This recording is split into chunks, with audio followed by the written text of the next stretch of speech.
family photos from those years, the 7 members of the Chu family looked clean-cut, sharply dressed, and smiling. Like Asian Kennedys. Like Americans. No question. It made a pretty picture. When you grow up in the future in either of the senses I've just described, you tend to become an optimist. You find yourself assuming that tomorrow will be brighter than today. Thinking that way can put you at odds with skeptics and doubters, the people who fail to see the promise of every new upgrade or beta release that comes along.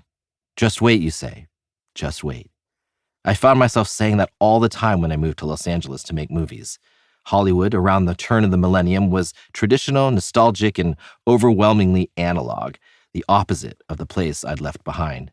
The change was so abrupt, it felt like a form of time travel. I figured out fast that my Silicon Valley origins gave me an advantage, and I pressed it for all it was worth. The tools I used, the projects I chose, all of it was shaped by my desire to use technology as an aid to storytelling, a belief derived from my hero, Steve Jobs, that technology could be the best friend that creativity ever had. For more than a decade, I watched as Silicon Valley products and systems opened up new possibilities for Hollywood creators. When I directed Crazy Rich Asians, I had the sensation that I was riding that wave, drawing on the strengths of both places, making good on so much of the promise I'd foreseen in my childhood. But in the years since 2018, something has changed. Actually, almost everything has changed. The relationship between my old home, Silicon Valley, and my new one, Hollywood, has gone from mutual benefit to something more like a demolition derby.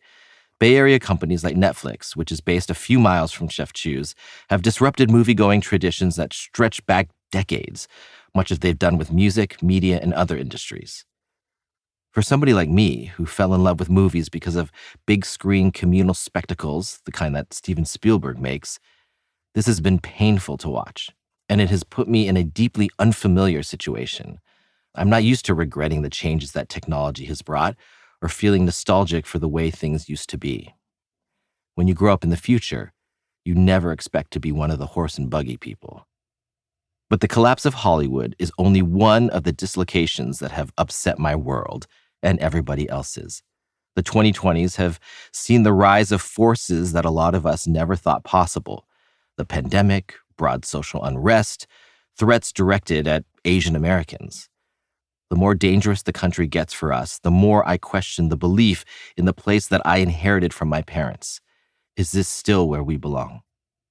I get the sense that a lot of people have been asking questions like these. Maybe, like me, you feel that you were given a set of directions to steer you through life and promises about what you would find along the way, only to discover that the landscape has changed. The map no longer works, and now you don't know where to turn. At a moment when I've never felt less certain about the future, I have the most urgent need to understand it. I have 4 young children. They are beautiful, brave, curious explorers who come to me every day with questions about this world they're beginning to discover. The most important thing in my life is keeping them safe and self-assured, so I want to give them the right answers. I want to prepare them for whatever might be coming. What do I do now that I'm no longer sure what to say? If I was feeling this confused on a film set, I'd know just what to do. I'd grab my Viewfinder. It's one of the most useful tools in a director's toolbox. When you're lost, it helps you find your way. Here's how. When I'm on set, amid the confusion and mayhem and noise, everybody looks to me to decide how we should film a scene. How should we frame the shot? Where do we put the camera? I walk to a spot that seems promising.